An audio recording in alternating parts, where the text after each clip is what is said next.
मध्य प्रदेश के राज्यपाल श्रीमान मंगूभाई पटेल, मुख्यमंत्री श्रीमान शिवराज सिंह चौहान, केंद्रीय मंत्रिमंडल में मेरे सहयोगी श्री हरदीप पुरी जी, डॉक्टर वीरेंद्र कुमार जी, कौशल किशोर जी, मध्य प्रदेश सरकार के मंत्रीगण, सांसद विधायकगण, इंदौर समेत मध्य प्रदेश के अनेक शहरों से जुड़े प्यारे भाइयों और बहनों, अन्य महानुभाव भी आज यहां मौजूद है। हम जब छोटे थे, जब पढ़ते थे,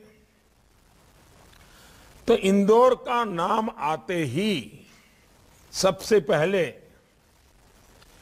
देवी अहिल्याबाई होलकर, माहेश्वर और उनके सेवा भाव का ध्यान जरूर आता था। समय के साथ इंदौर बदला, ज्यादा अच्छे के लिए बदला, लेकिन देवी अहिल्या जी की प्रेरणा को इंदौर ने कभी भी खोने नहीं दिया। देवी अहिल्या जी के साथ ही आज इंदौर का नाम आते ही मन में आता है स्वच्छता। इंदौर का नाम आते ही मन में आता है नागरिक कर्तव्य। जितने अच्छे इंदौर के लोग होते हैं, उतना ही अच्छा उन्होंने अपने शहर को बना दिया है। और आप सिर्फ सेब के ही शौकीन नहीं हैं, इंदौर के लोगों को अपने शहर की सेवा करना भी आती है। आज का दिन स्वच्छता के लिए इंदौर के अभियान को एक नई ताकत देने वाला है। इंदौर को आज गीले कचरे से बायो सीएनजी बनाने का जो गोवर्धन प्लांट मिला है, उसके लिए आप सभी को बहुत बहुत बधाई। मैं शिवराज जी और उनकी टीम की विशेष प्रशंसा करूंगा, जिसने इस कार्य को इतने कम समय में संभव बनाया है। मैं आज सुमित्रा ताई का भी आभार व्यक्त करूंगा, जिन्होंने सांसद के तौर पर इंदौर की पहचान को नई ऊंचाई पर पहुंचाया। इंदौर के वर्तमान सांसद मेरे साथी भाई शंकर लालवानी जी भी उनके नक्शे कदम पर उन्होंने जिस राह को तय किया, उस राह पर इंदौर को आगे बढ़ाने के लिए, उसे और बेहतर बनाने के लिए निरंतर काम कर रहे हैं। और साथियों, आज जब मैं इंदौर की इतनी प्रशंसा कर रहा हूं, तो अपने संसदीय क्षेत्र वाराणसी का भी जिक्र करूंगा। मुझे खुशी है कि काशी विश्वनाथ धाम में देवी अहिल्याबाई होलकर जी की बहुत ही सुंदर प्रतिमा रखी गई है। इंदौर के लोग जब बाबा विश्वनाथ के दर्शन करने जाएंगे, तो उन्हें वहां देवी अहिल्याबाई जी की मूर्ति भी दर्शन करने को लिए मिलेंगी। आपको अपने शहर पर और गर्व होगा। साथियों, अपने शहरों को प्रदूषण मुक्त रखने और गीले कचरे के निस्तारण के लिए आज का ये प्रयास बहुत अहम है। शहर में घरों से निकला गीला कचरा हो, गांव में पशुओं खेतों से मिला कचरा हो, ये सब एक तरह से गोबरधन ही है। शहर के कचरे और पशुधन से गोबरधन, फिर गोबरधन से स्वच्छ इंजन, फिर स्वच्छ ईंधन से ऊर्जा धन, ये श्रृंखला जीवन धन का निर्माण करती है। इस श्रृंखला की हर कड़ी कैसे एक दूसरे से जुड़ी हुई है, उसके प्रत्यक्ष प्रमाण के तौर पर इंदौर का ये गोबरधन प्लांट अब दूसरे शहरों को भी प्रेरणा देगा। मुझे खुशी है कि आने वाले 2 वर्षों में देश के 75 बड़े नगर निकायों में इस प्रकार के गोबरधन बायो सीएनजी प्लांट बनाने पर काम किया जा रहा है। ये अभियान भारत के शहरों को स्वच्छ बनाने, प्रदूषण रहित बनाने, क्लीन एनर्जी की दिशा में बहुत मदद करेगा। और अब तो शहरों में ही नहीं बल्कि देश के गांवों में भी हजारों की संख्या में गोबरधन बायोगैस प्लांट लगाए जा रहे हैं। इनसे हमारे पशुपालकों को गोबर से भी अतिरिक्त आय मिलनी शुरू हुई है। हमारे गांव देहात में किसानों को बेसहारा जानवरों से जो दिक्कत होती है वो भी इस तरह के गोबरधन प्लांट में उसके कारण कम हो जाएगी। ये सारे प्रयास भारत के क्लाइमेट कमिटमेंट को भी पूरा करने में मदद करेंगे। साथियों, गोबरधन योजना यानी कचरे से कंचन बनाने के हमारे अभियान का जो असर हो रहा है उसकी जानकारी जितनी ज्यादा से ज्यादा लोगों को मिले वो उतना ही अच्छा है। गोबरधन बायो सीएनजी प्लांट से इंदौर को प्रतिदिन 17 से 18 हजार किलो बायो सीएनजी तो मिलेगी ही, इसके अलावा 100 टन जैविक खाद भी यहां से रोजाना निकलेगा। सीएनजी के कारण प्रदूषण कम होगा और इसलिए प्रत्येक व्यक्ति और जीवन जीने में, हर व्यक्ति को जीवन जीने में उसकी सुविधा बढ़ेगी। इसी प्रकार से यहां जो जैविक खाद बनेगी उससे हमारी धरती मां को भी नया जीवन मिलेगा, हमारी धरती का कायाकल्प होगा। एक अनुमान है कि इस प्लांट में जो सीएनजी बनेगी उससे इंदौर शहर में हर रोज करीब करीब 400 बसें चलाई जा सकेगी। इस प्लांट से सैकड़ों युवाओं को किसी ना किसी रूप में रोजगार भी मिलने वाला है, यानी एक ग्रीन जॉब्स को बढ़ाने में भी मददगार होगा। यहां जो जैविक खाद बनेगी उससे हमारी धरती मां को भी नया जीवन मिलेगा, हमारी धरती का कायाकल्प होगा। एक अनुमान है कि इस प्लांट में जो सीएनजी बनेगी उससे इंदौर शहर में हर रोज करीब करीब 400 बसें चलाई जा सकेगी। इस प्लांट से सैकड़ों युवाओं को किसी ना किसी रूप में रोजगार भी मिलने वाला है, यानी एक ग्रीन जॉब्स को बढ़ाने में भी मददगार होगा। भाइयों और बहनों, किसी भी चुनौती से निपटने के दो तरीके होते हैं।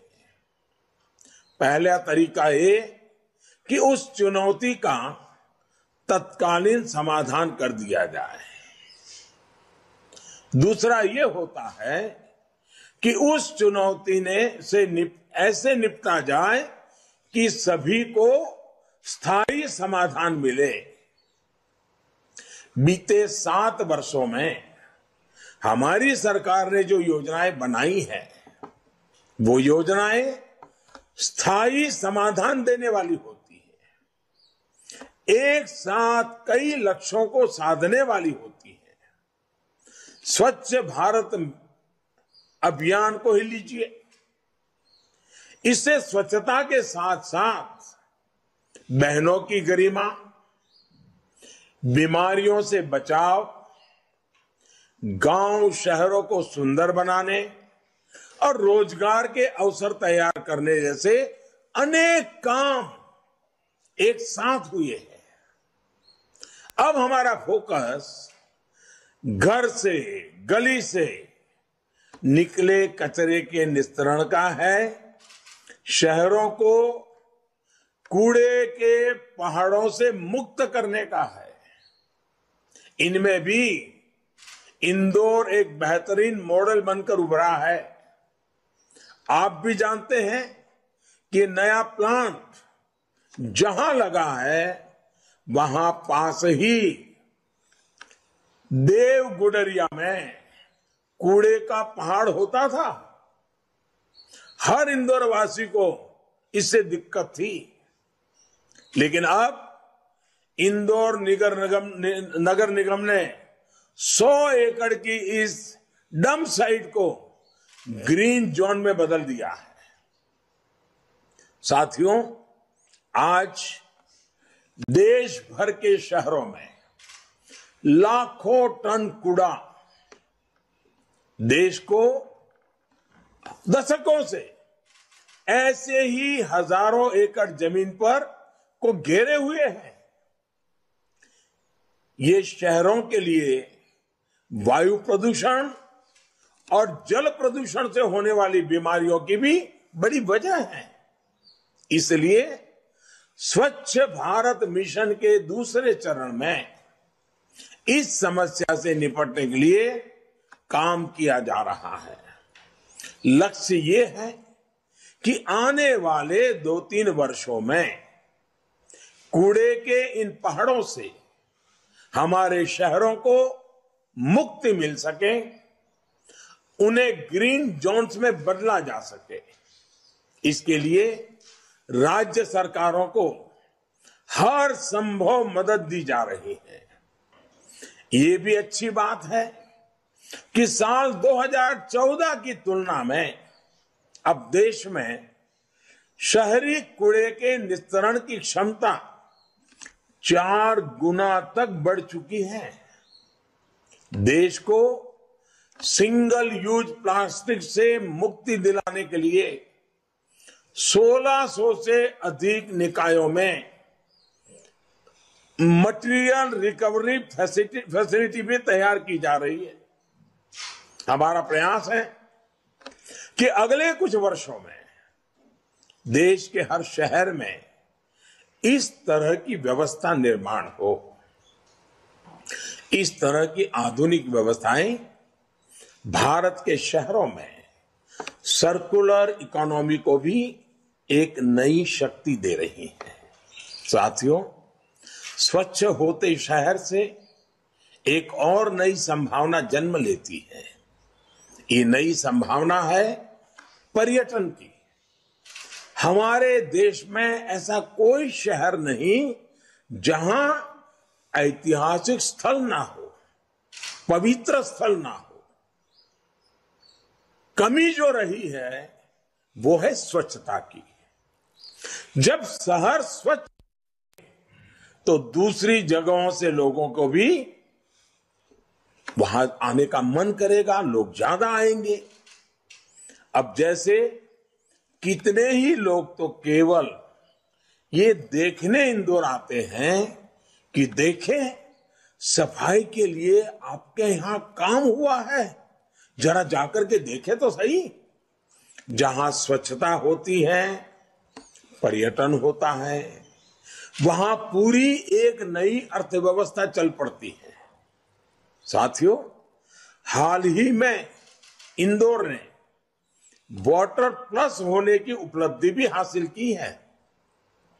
ये भी अन्य शहरों को दिशा दिखाने वाला काम हुआ है।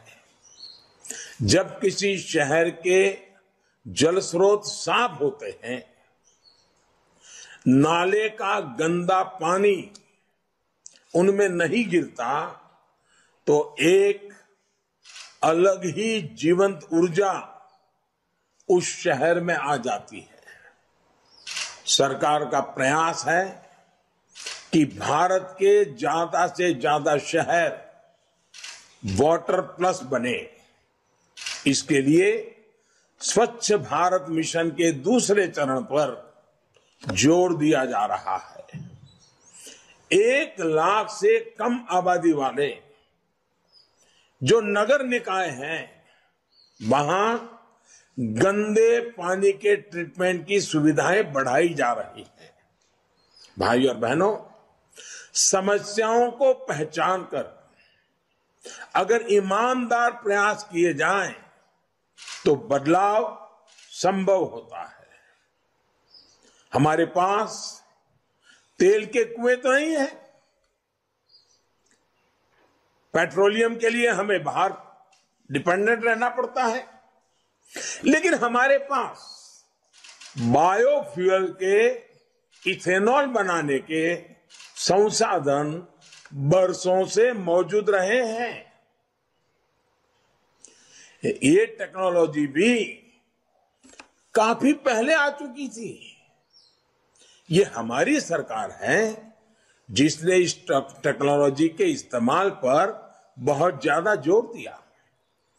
7-8 साल पहले भारत में इथेनॉल ब्लेंडिंग मुश्किल से 1%, 1.5%, 2% इससे आगे नहीं बढ़ रहा था।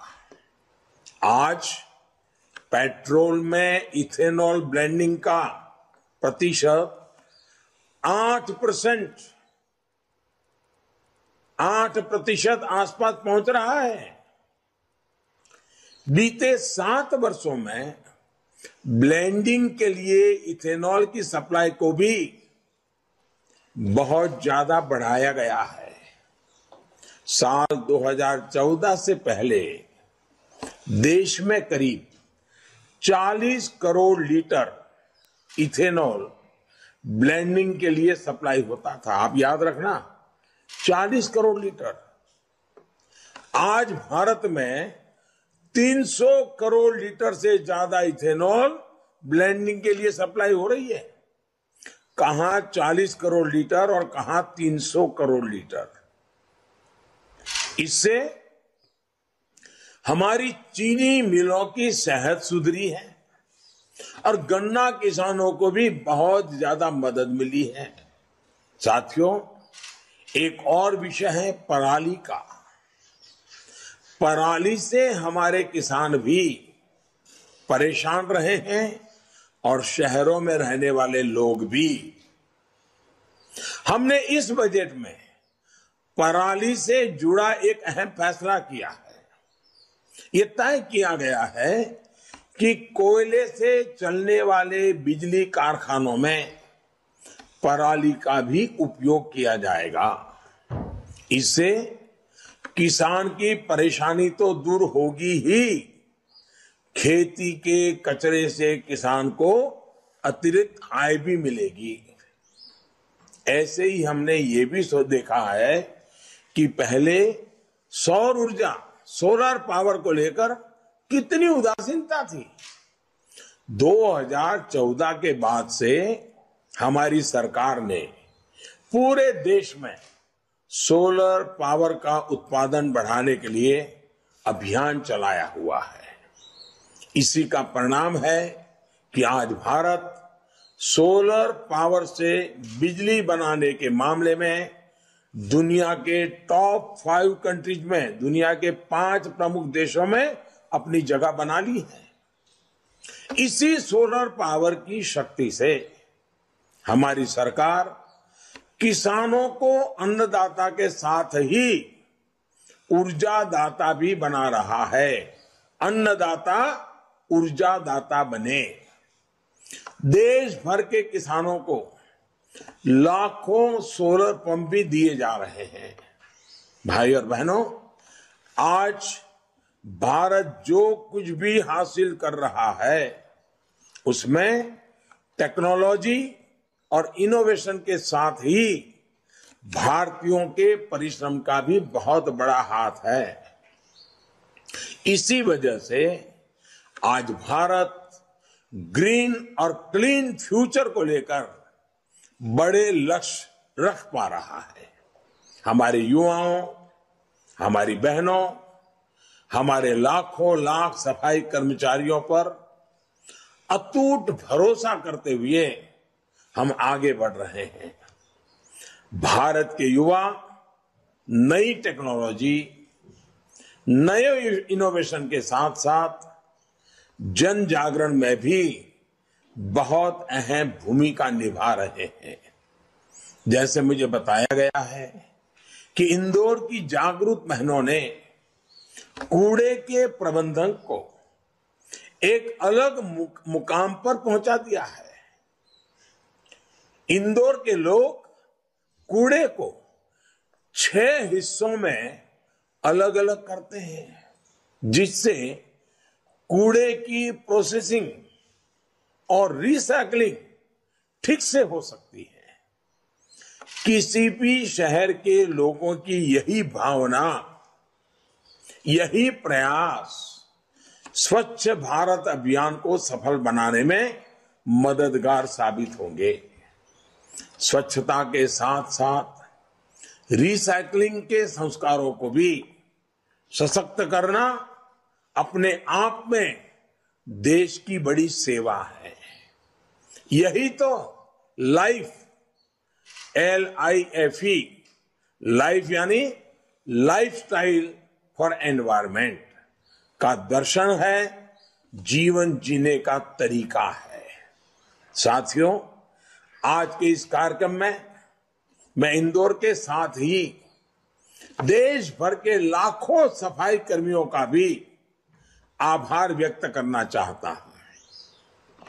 सर्दी हो, गर्मी हो, आप सुबह सुबह निकल पड़ते हैं अपने शहर को स्वच्छ बनाने के लिए। कोरोना के इस मुश्किल समय में भी आपने जो सेवा भाव दिखाया है, उसने कितने ही लोगों का जीवन बचाने में मदद की है। ये देश अपने हर सफाई कर्मी भाई बहन का बहुत ऋणी है, अत्यंत ऋणी है। अपने शहरों को स्वच्छ रखकर, गंदगी ना फैलाकर, नियमों का पालन करके हम उनकी मदद कर सकते हैं। मुझे याद है प्रयागराज में कुंभ के दौरान आपने देखा होगा, दुनिया में पहली बार भारत के कुंभ मेले की एक नई पहचान बनी। पहले तो भारत के कुंभ मेले की पहचान हमारे साधु महात्मा, उन्हीं के आसपास बातें चलती थी। लेकिन पहली बार उत्तर प्रदेश में योगी जी के नेतृत्व में प्रयागराज में जो कुंभ हुआ, उसकी पहचान स्वच्छ कुंभ के रूप में हुई। पूरे विश्व में चर्चा हुई। दुनिया के अखबारों ने कुछ न कुछ उसके लिए लिखा।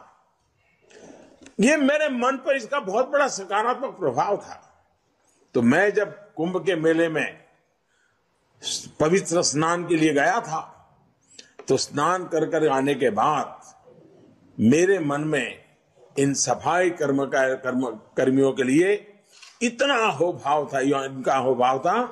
मैंने इन सफाई कर्मियों के पांव धोए थे, उनका सम्मान किया था, उनसे मैंने आशीर्वाद लिए थे। आज मैं दिल्ली से इंदौर के अपने हर सफाई कर्मी, मेरे हर सफाई कर्मी भाई बहन को आदर पूर्वक प्रणाम करता हूं, उनका नमन करता हूं कि इस कोरोना काल में आप लोगों ने इस सफाई के अभियान को जारी न रखा होता तो न जाने हम कितनी नई नई मुसीबतों को झेलते। आपने इस देश के सामान्य मानवी को बचाने में डॉक्टर तक न जाना पड़े, इसके लिए जो चिंता की है ना, इसलिए मैं आपको प्रणाम करता हूं। भाइयों बहनों, इसके साथ ही मैं अपनी वाणी को विराम देता हूं। एक बार फिर सभी इंदौर वासियों को, खास करके इंदौर की मेरी माताओं बहनों को, क्योंकि उन्होंने ये काम में जो इनिशिएटिव लिया है, कूड़ा कचरा बिल्कुल बाहर फेंकना नहीं, उसका सेग्रीगेशन करना, ये मेरी माताएं बहनें अनेक अनेक अभिनंदन के अधिकारी हैं। और मेरी बाल सेना जो घर में किसी को कूड़ा कचरा फेंकने नहीं देती है, पूरे हिंदुस्तान में स्वच्छता अभियान को सफल करने में मेरी बाल सेना ने बहुत मेरी मदद की है। 3-3, 4-4 साल के बच्चे अपने दादा को कहते हैं कूड़ा कचरा यहां मत फेंको, चॉकलेट खाइए, ये यहां नहीं फेंकना है, कागज यहां नहीं फेंकना है। ये जो बाल सेना ने काम किया है, ये भी हमारे भावी भारत की नींव को मजबूत करने वाली बात है। मैं इन सबको आज हृदय से अभिनंदन करते करते आप सबको बायो-सीएनजी प्लांट के लिए बहुत बहुत बधाई देता हूं। बहुत बहुत धन्यवाद। नमस्कार।